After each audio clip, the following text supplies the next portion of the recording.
आज थम जाएगा पहले चरण के लिए प्रचार। तो आज दिग्गजों ने संभाली प्रचार की कमान।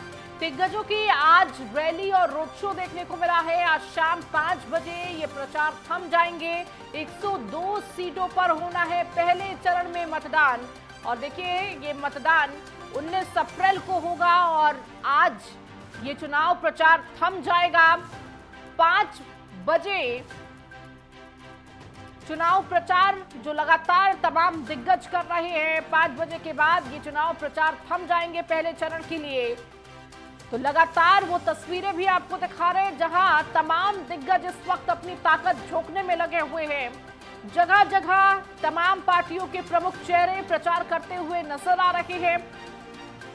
तो पहले चरण के लिए ये आखिरी दांव जो लगातार प्रत्याशी हो या फिर पार्टी के बड़े चेहरे हो, लगातार जनता के बीच जाकर अपने वादों के साथ जनता का विश्वास जीतने के प्रयास में लगे हुए हैं।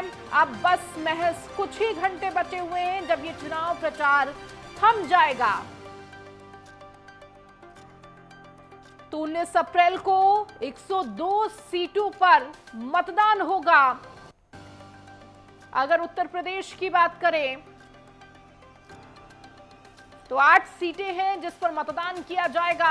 इसके साथ ही उत्तराखंड की 5 सीटों पर मतदान होगा।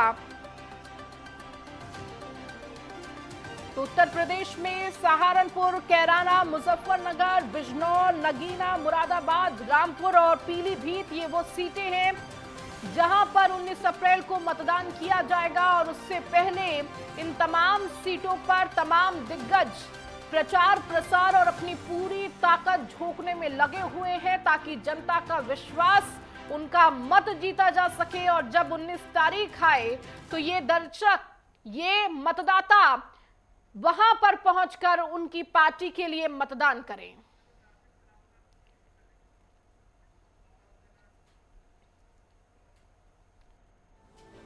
तो ग्राफिक्स के माध्यम से आपको बताते हैं 102 सीटों पर 19 अप्रैल को मतदान होगा।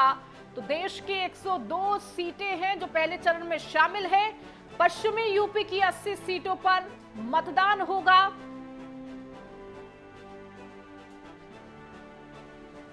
उत्तराखंड की 5 सीटों पर मतदान किया जाएगा। सहारनपुर, कैराना, मुजफ्फरनगर, बिजनौर ये 8 सीटें पश्चिमी यूपी की हैं। देखिए इस बार पश्चिमी यूपी बहुत महत्वपूर्ण तमाम पार्टियों के लिए उत्तर प्रदेश में रहने वाला है और बीजेपी के लिए खासकर यह अग्नि परीक्षा मानी जा रही है। तो 21 राज्यों की 102 सीटों पर मतदान होगा। अगर उत्तर प्रदेश की बात करेंगे तो 8 सीटें इसमें शामिल हैं जो पश्चिमी यूपी की सीटें हैं। और पश्चिमी यूपी की सीटों पर यह मतदान 19 अप्रैल को किया जाएगा जहां दोनों पार्टियां, खासकर माना जा रहा है कि जो खास मुकाबला है वो बीजेपी यानी कि एनडीए वर्सेस इंडिया के बीच रहने वाला है। समाजवादी पार्टी और कांग्रेस का गठबंधन है एक तरफ, तो दूसरी तरफ एनडीए जिसमें तमाम पार्टियां शामिल हैं, जो उत्तर प्रदेश की छोटी पार्टियां हैं वो भी शामिल हैं। और पश्चिमी यूपी में इन दोनों ही पार्टियों के लिए अग्नि परीक्षा रहने वाली है। लेकिन इसके साथ ही साथ ये मुकाबला त्रिकोणीय हो जाता है जब बहन जी की पार्टी भी मैदान में उतरी हुई है। और बीएसपी का अगले पिछले लोकसभा चुनावों पर अगर ध्यान दें तो 2019 में पश्चिमी यूपी की 3 सीटों पर बीएसपी का कब्जा रहा है। और माना जा रहा है कि इस बार ये समीकरण बदल गए हैं क्योंकि 2019 में बीएसपी और सपा साथ में थी और इसके साथ ही साथ आरएलडी भी समाजवादी पार्टी के साथ थी, पल्लवी पटेल भी समाजवादी पार्टी के साथ थी। तो कहीं ना कहीं उस समीकरण से बीजेपी को बड़ा झटका लगा था और बीजेपी के खाते में पहले तो 2 सीटें आई, फिर उपचुनाव हुए जिसके बाद एक और सीट बीजेपी के खाते में आई।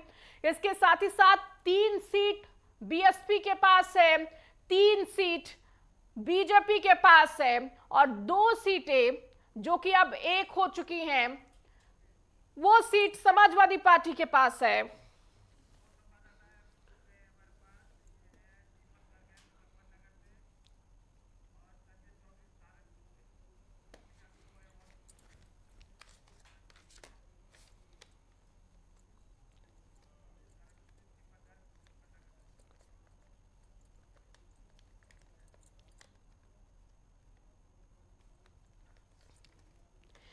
साथ हमारे संवाददाता इस वक्त ग्राउंड जीरो से जुड़ चुके हैं, क्योंकि अभी कुछ ही घंटों में ये चुनाव प्रचार थम जाएगा और सबकी किस्मत 19 अप्रैल को मतदान के वक्त कैद हो जाएगी। और इस वक्त क्या स्थिति मैदान की है वो जानना बहुत जरूरी हो जाता है। सहारनपुर से हमारे साथ संजय जुड़ चुके हैं, इसके साथ ही दीपक मुजफ्फरनगर से हमारे साथ जुड़ चुके हैं। संजय, मैं आपके पास आऊंगी क्योंकि सहारनपुर में पहले चरण में मतदान होना है और आज 5 बजे के बाद तमाम चुनाव प्रचार थम जाएंगे। अभी वहां किस तरह की हलचल देखने को मिल रही है?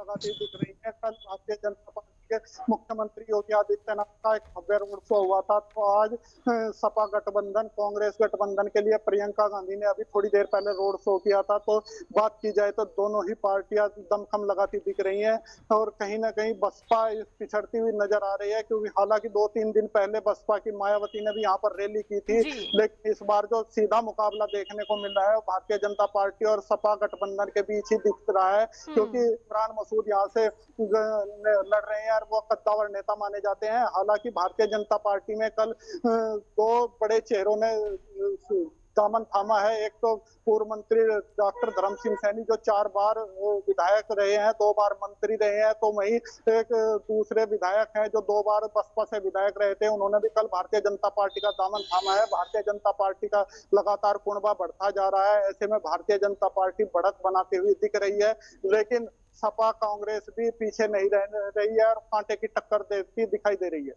बिल्कुल संजय, और देखिए इस वक्त चुनावी प्रचार अपने जोरों पर है, क्योंकि आखिरी कुछ घंटे बचे हुए हैं और तमाम जो प्रत्याशी हैं वो भी चाह रहे हैं कि इन आखिरी घंटों में भी जनता के बीच जाकर उनके दिल में अपनी जगह बनाई जा सके। लौटूंगी संजय, हमारे साथ दीपक भी जुड़े हुए हैं मुजफ्फरनगर से। दीपक, इस वक्त मुजफ्फरनगर में क्या स्थिति, क्या हलचल देखने को मिल रही है? क्योंकि गर्मी जितनी ज्यादा है उतनी ही गर्मी इस वक्त राजनीति में भी देखने को मिल रही है।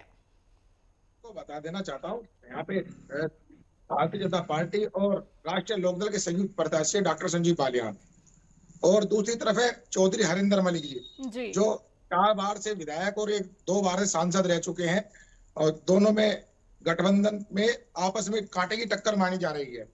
जहां पर देखा जाए बसपा यहाँ से पिछड़ती हुई नजर आ रही है और जो डॉक्टर संजीव बालियान है 10 साल से वो सांसद रह चुके हैं, केंद्र में मंत्री भी है और तीसरी बार भी भारतीय जनता पार्टी ने उनको प्रत्याशी बनाया है।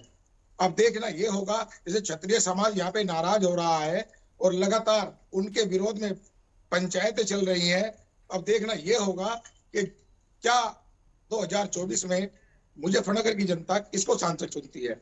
वैसे यहाँ पर देखा जाए डॉक्टर संजीव बालियान का जलजला यहाँ पर जारी है। जैसे वो 10 साल से यहाँ पे सांसद हैं, उन्होंने विकास की नदियां यहाँ पे बहा रखी है। जनता का कहना ये भी है, मैं आपको जनता के बारे में बता, हमने जैसे जनता के ग्राउंड रिपोर्ट पे जाकर पता किया, जनता का कहना यह भी है कि हम विकास के नाम पे वोट करेंगे, राष्ट्र हित में वोट करेंगे। देखना यह होगा कि जनता इस बार क्या करने वाली है। बिल्कुल दीपक, और देखिए जनता अपने मन अपने दिल में किसको बसाती है, किस प्रत्याशी को 19 अप्रैल को मतदान करती है, ये तो देखना होगा। लेकिन तमाम जो पार्टियां हैं इस वक्त अपने जोर पर है, क्योंकि कोशिश यही है कि मतदान के दिन उनकी ही पार्टी को वोट पड़े। लौटूंगी, राघवेंद्र प्रताप सिंह स्टेट हेड हमारे साथ जुड़ चुके हैं उत्तर प्रदेश से। राघवेंद्र, एक तो लखनऊ की स्थिति आपसे जानना चाहूंगी, दूसरी तरफ क्योंकि चुनावी प्रचार तो वहां पर चल ही रहा होगा, दूसरी तरफ जिन 8 सीटों पर मतदान होना है, अब से कुछ ही घंटों बाद प्रचार प्रसार थम जाएगा और सबकी किस्मत अब 19 अप्रैल को तय की जाएगी कि किस प्रत्याशी, किस पार्टी को जनता का प्यार मिला है। ऋतु, अगर हम उत्तर प्रदेश की बात करें तो उत्तर प्रदेश की राजनीति में भारतीय जनता पार्टी ने जिस तरह से पिछले 2 लोकसभा चुनाव में विजय दर्ज की है, उससे उसके हौसले बुलंद हैं।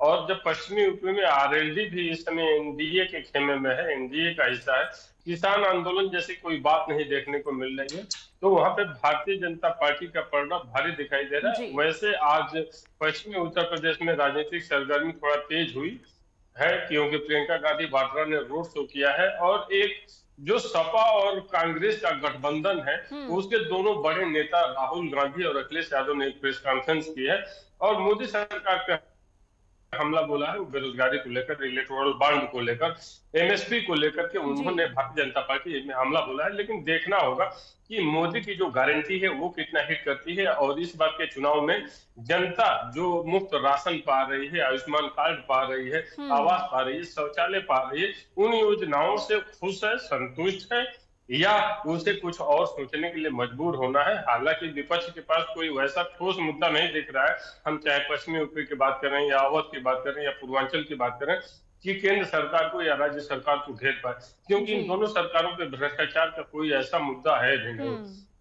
तो अभी तक का जो समीकरण है उसमें भारतीय जनता पार्टी का पलड़ा भारी दिखाई दे रहा है। और अगर पिछले चुनाव की बात करें, अगर पश्चिमी यूपी की 14 सीटों की बात करें, इन 8 सीटों के अलावा जो 6 सीटें और हैं, तो उन 14 में पिछली बार किसान आंदोलन भी था और आरएलडी समाजवादी पार्टी के साथ थी, तब भी भारतीय जनता पार्टी ने 7 सीटों पर दर्ज की थी। तो पिछले आंकड़ों को भी अगर देखा जाए, पिछले ट्रैक रिकॉर्ड को देखा जाए 2 लोकसभा चुनाव को और पिछले 2 विधानसभा चुनाव को, तब भी भारतीय जनता पार्टी का पलड़ा ज्यादा भारी दिखाई दे रहा है। बिल्कुल राघवेंद्र, और देखिए इस बार की जो गणित है, जो समीकरण है, वो बदले हुए नजर आ रहे हैं। 2019 के बाद 2024 में जनता किस समीकरण पर भरोसा करती है और कौन से गठबंधन पर अपना विश्वास जताती है, ये देखना होगा। हमारे साथ लगातार कुलदीप जुड़ चुके हैं जयपुर से। कुलदीप, इस वक्त जयपुर में किस तरह की हलचल देखने को मिल रही है? चुनाव हो रहा है और मतदान का 19 अप्रैल ये चुनाव की तारीख है, तो 12 सीटों पर यहाँ पर वोट डाले जाएंगे। और सबसे बड़ी बात ये कि ये 12 सीटें बड़ी पेचीदा है, क्योंकि भाजपा का जो मिशन रहा है, मिशन 25 को लेकर राजस्थान में भारतीय जनता पार्टी लगातार काम कर रही है। प्रधानमंत्री नरेंद्र मोदी, केंद्रीय मंत्रियों का राजस्थान में तकरीबन 4 से 5 बार यहाँ पर दौरा रहा और सबका ये विजन रहा कि राजस्थान में जो पहले चरण के अंदर चुनाव होने जा रहे हैं उन सीटों पर दबदबा रखें, क्योंकि भारतीय जनता पार्टी ने हमेशा इन सीटों पर बढ़त बनाई है। लेकिन इस बार कहीं ना कहीं जो चूरू लोकसभा सीट है वहां से भाजपा से बागी हुए और कांग्रेस में शामिल हुए राहुल कसवा, उस सीट पर एक पैच फंसा हुआ है। दूसरा दौसा लोकसभा सीट जो कांग्रेस की परंपरागत सीटों में मानी जाती है, सचिन पायलट का गढ़ माना जाता है, वहां पर भाजपा सेंधमारी की कोशिश कर रही है। प्रधानमंत्री मोदी ने वहां रैली की, तो लगातार अब रैलियों का जो सिलसिला है, प्रत्याशी लगातार अपने क्षेत्र में कर रहे हैं। जयपुर की शहरी और ग्रामीण दोनों सीटों पर अपने अपने प्रत्याशियों के साथ यहाँ कार्यकर्ता लगातार सड़कों पर दिख रहे हैं। जैसे प्रचार प्रसार थमेगा तो उसके बाद ये कहा जा सकता है कि लोगों से फिर व्यक्तिगत मिलकर ये वोट की अपील करेंगे। लेकिन फिलहाल राजस्थान की जो 12 सीटों पर पहले चरण में मतदान होना है, उसे लेकर ये माना जा रहा है कि भाजपा काफी संतुष्ट नजर आ रही है, क्योंकि उसके बाद जो सीटों पर चुनाव होंगे उन पर और काम करना भारतीय जनता पार्टी को काम करना है। क्योंकि 25 सीटों में आप ये मान के चलिए कि भारतीय जनता पार्टी का विजन रहा है कि जब 400 पार की नरेंद्र मोदी की सरकार की बात की जाती है तो राजस्थान को उसमें काउंटिंग करके 25 की सीटें जीतने पर मुख्यमंत्री लगातार बात कर रही हैं। कल केंद्रीय मंत्री निर्मला सीतारमण यहाँ आई, उसके बाद लगातार केंद्रीय मंत्रियों का दौरा रहा, तो कहीं ना कहीं ये माना जा सकता है कि भारतीय जनता पार्टी अपने हौसलों के साथ ये बुलंद तो है, लेकिन जनता के बीच में किस तरीके का ये काम कर चुके हैं और किस तरीके का 5 साल में विकास किया है, इसे लेकर जनता वोट करेगी। फिलहाल ये माना जा सकता है कि जैसे ही चुनाव होंगे उसमें भारतीय जनता पार्टी बिल्कुल संतुष्ट है कि इन 12 सीटों पर तो कम से कम इनकी पूरी बढ़त है। ठीक है कुलदीप, बहुत शुक्रिया इस जानकारी को देने के लिए। और आप सभी इस वक्त लगातार जुड़े रहिए, तमाम अपडेट और लूंगी, लेकिन इस बीच वक्त हो चला है एक छोटे से ब्रेक का।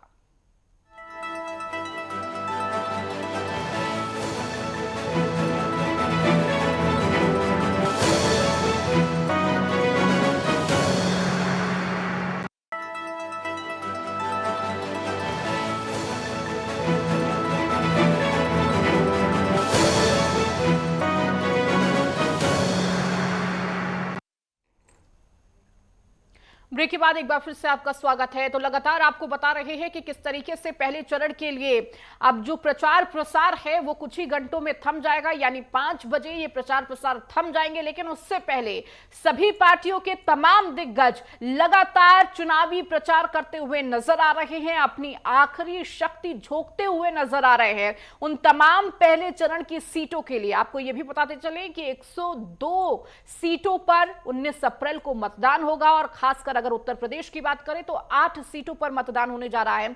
हमारे साथ लगातार हमारे रिपोर्टर्स ग्राउंड से जुड़े हुए हैं, जो लगातार वहां की स्थिति, वहां की हलचल बता रहे हैं। संजय, मैं आपके पास आऊंगी क्योंकि जिस तरीके से सहारनपुर सीट बहुत महत्वपूर्ण रहने वाली है, वीआईपी सीट भी कही जाती है और माना जा रहा है कि यहां पर त्रिकोणीय मुकाबला हो सकता है।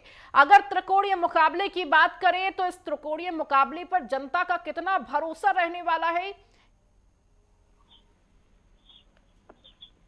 ये मुकाबला इस बार दिख नहीं रहा है क्योंकि समाजवादी पार्टी और बसपा अलग अलग लड़ रही है और इनके ही दोनों के बेस वोट माना जाता है। पर जैसे ही ये दोनों पार्टियां अलग अलग लड़ रही है तो इनके वोटों में बिखराव हो रहा है।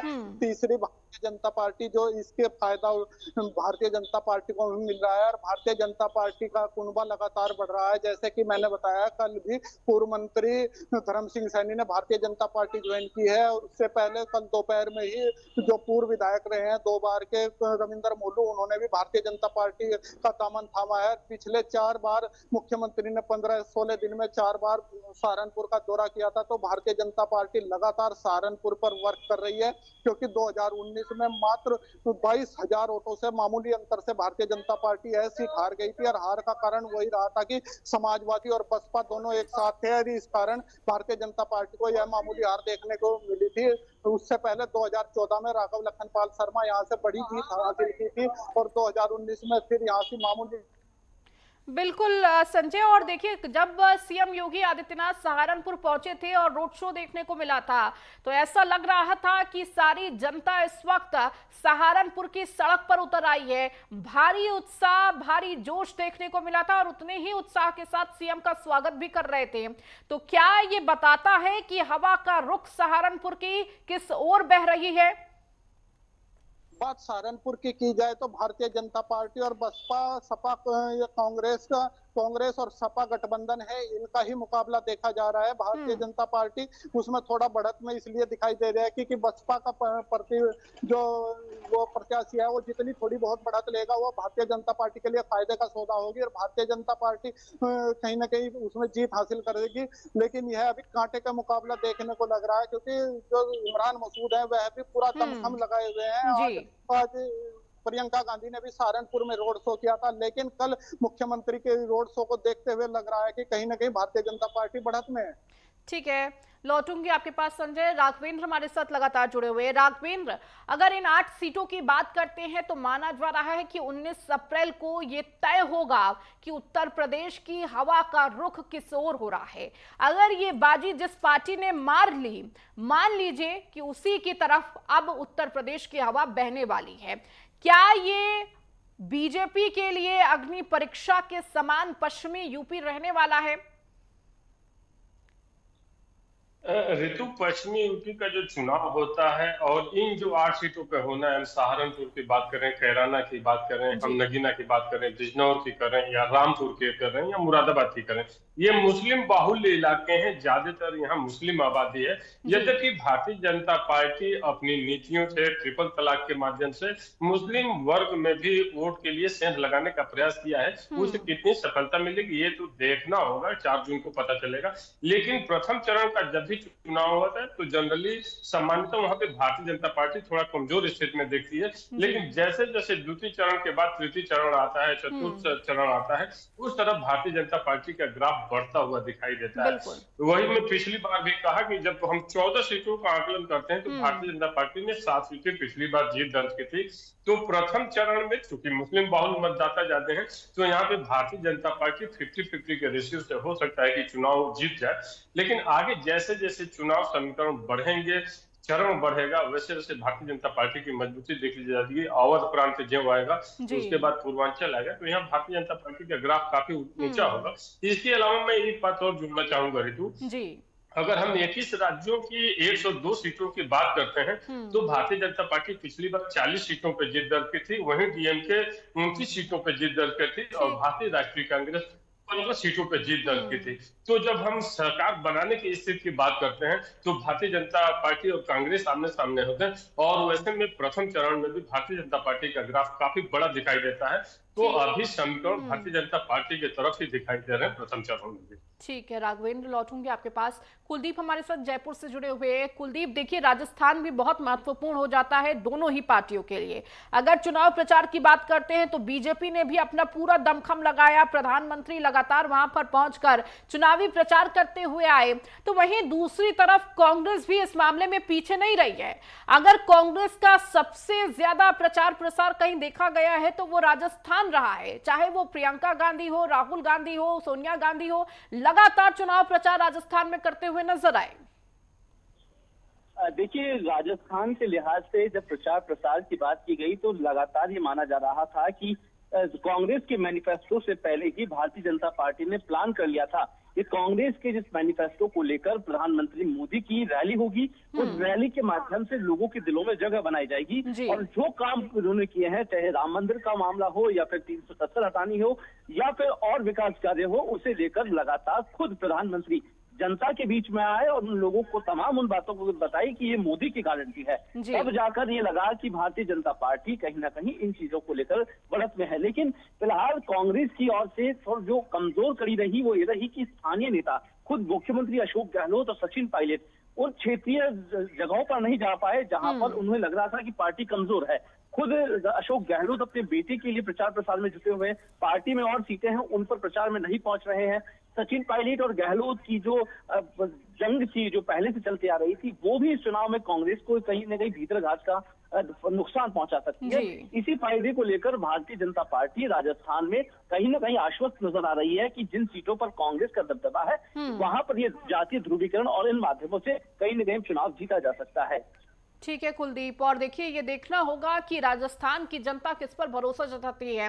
मुजफ्फरनगर से हमारे साथ दीपक लगातार जुड़े हुए हैं। दीपक, अगर मुजफ्फरनगर की बात करते हैं, संजीव बालियान की बात होती है, तो कहीं ना कहीं जनता का भरोसा लगातार संजीव बालियान पर मिलता हुआ नजर आ रहा है। लेकिन जब इस बार आरएलडी भी साथ में है, लेकिन कहीं ना कहीं कुछ और रुख, जो हवा का रुख है वो दूसरी ओर जाता हुआ भी नजर आ रहा है।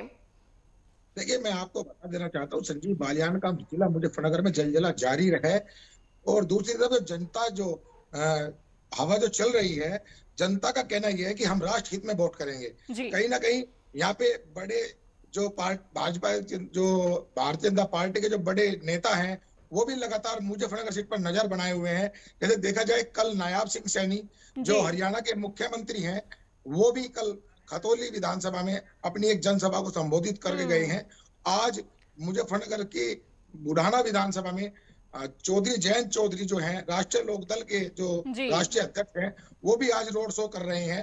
तो देखना ये होगा कि इस चुनाव में भारतीय जनता पार्टी को क्या बढ़त मिलेगी। ठीक है जी, ठीक है दीपक जी, बहुत शुक्रिया आप सभी का तमाम जानकारी देने के लिए और इस वक्त ग्राउंड में क्या कुछ स्थिति है वो बताने के लिए। तो देखिए, चुनाव प्रचार अब कुछ ही घंटों में थम जाएगा और इंतजार है 19 अप्रैल का, जब पहले चरण की तमाम सीटों पर मतदान होगा और जनता किस पर भरोसा जताती है ये तो 4 जून को साफ हो जाएगा। फिलहाल इस बुलेटिन में इतना ही। नेटवर्क 10 पर खबरों का सिलसिला लगातार जारी है।